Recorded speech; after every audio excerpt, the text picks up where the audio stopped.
Tem sofrimento. E aí as mulheres agora, elas estão tendo esse dilema também de, tipo, muitas vezes ela tá casada e sozinha, sem se sentindo solitária, né? Nessa solidão que você coloca. Eu acho que não só mulheres, homens e mulheres se podem se sentir sozinhos estando casados, né? Assim... Tem esse detalhe também, né? Homens e mulheres podem se sentir sozinhos. Você sabe que, na verdade, assim... talvez o discurso sobre a igualdade entre homens e mulheres não devesse ser necessariamente monopólio do debate político. Se fosse possível as pessoas terem algum tipo de conversa que não fosse muito mentirosa, talvez a gente conseguisse, aí me referindo a homens e mulheres que falem sobre seu relacionamento, eu não estou dizendo exatamente bater DR, mas eu estou falando casais que vivem situações difíceis ou homens e mulheres que estão conversando sobre a experiência de amor entre homens e mulheres, falar daquilo que é igual. Por exemplo, o medo de não agradar o parceiro ou a parceira, o medo de, naquele dia, ele ou ela querer ação e você não querer, o desencontro no cotidiano das relações, o fato de que você, às vezes, tem que pôr muita energia numa coisa e falta energia para outra, né? Tem um universo de situações que afeta homens e mulheres. E aí a discussão da igualdade, às vezes, é colocada só numa igualdade política, né?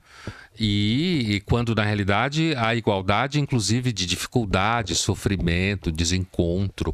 Isso, às vezes, hoje não é tão fácil de se colocar assim. Sim.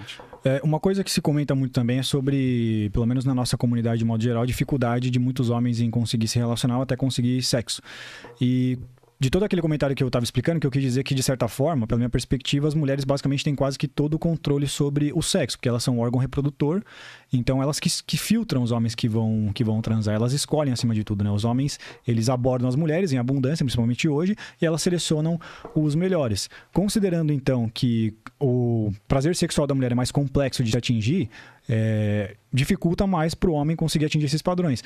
E ainda mais, considerando que hoje elas têm muito mais opções, essa régua está muito mais desbalanceada, você considera que para os homens está mais difícil conseguir as mulheres hoje, mais difícil de satisfazer os prazeres sexuais delas, de modo geral? Eu acho que pode ser, pelo que você está dizendo, é como se a emancipação feminina, como toda forma de emancipação, tornasse as mulheres um tanto mais exigentes na relação e na escolha, né?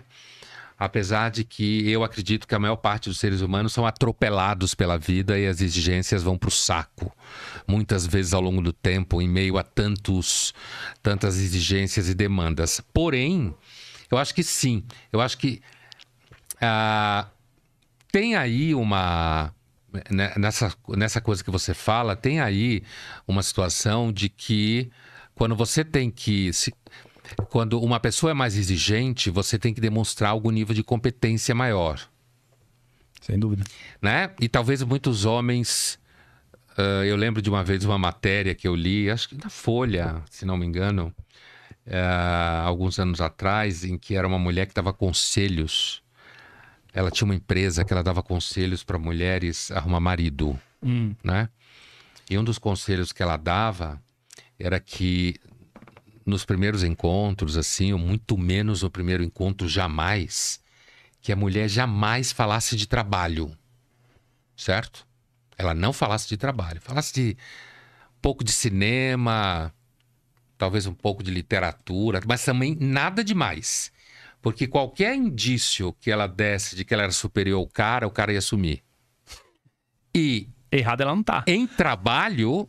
excepcionalmente, se o cara percebesse, a menos que ele fosse do tipo que o Nelson fala, homem que tira dinheiro de mulher, mau caráter, mas assim, se ele fosse o cara tipo normal, que não tem isso como objetivo na vida, se ele percebesse que a mulher tinha muito mais sucesso do que ele ia achar que ele estava com um foguete na mão, certo? E que ele ia levar um chapéu a qualquer momento. Ele se sente intimidado. Quando ela encontrasse alguém que tivesse mais top com ela, né? É aquela história, os darwinistas falam que os homens sempre cruzaram olhando para baixo e as mulheres olhando para cima. Quer dizer, não só... É uma metáfora com a brincadeira da altura, mas da estatura de homem e mulher, mas isso não quer dizer. Quer dizer que as mulheres sempre buscaram homens que oferecessem a elas um horizonte maior, e os homens procuravam mulheres que não colocassem em risco seus horizontes. Né? É isso que a metáfora quer dizer. Certo. Olhar para cima, olhar para baixo.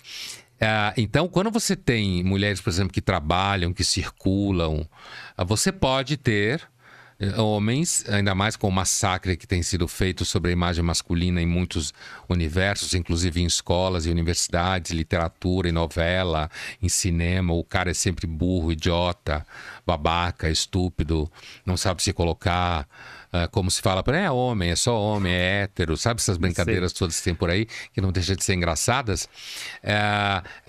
Os caras acabam ficando meio, né, com medo. Como é que é? É muita areia pro caminhãozinho, sabe essa frase clássica? Ela é muito areia pro meu caminhãozinho, como é que eu vou lidar com isso? Então, o medo...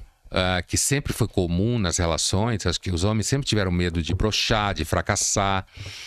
Eu digo os homens que têm preocupação com a parceira, né? Ou mesmo os homens que, quando brocham, se sentem nus e não conseguem levar a mulher a ter o prazer, ou dentro do casamento mesmo. Bom, que isso depois do Viagra, esse problema, grande parte dele foi resolvido. Mas assim, eu acredito que sim. Tem muito cara com medo, muito cara assustado, e aí começa um discurso do tipo: as mulheres não merecem investimento. Sabe o movimento... Suco não vale espremido. Não, o movimento MGTOW. Sim. Né? Então, MGTOW, né? Men Going Their Own Way. Quer dizer, então começa a aparecer esses caras que... Não, as mulheres não merecem investimento, eu vou viver sozinho, não quero saber de mulher nenhuma. Normalmente é um discurso de caras que sofreram, tão ressentidos, tão sofrendo, e aí transformam isso numa plataforma política de alguma forma. E na hora que se apaixonam, encontram a mulher que eles gostam, eles abandonam o MGTOW.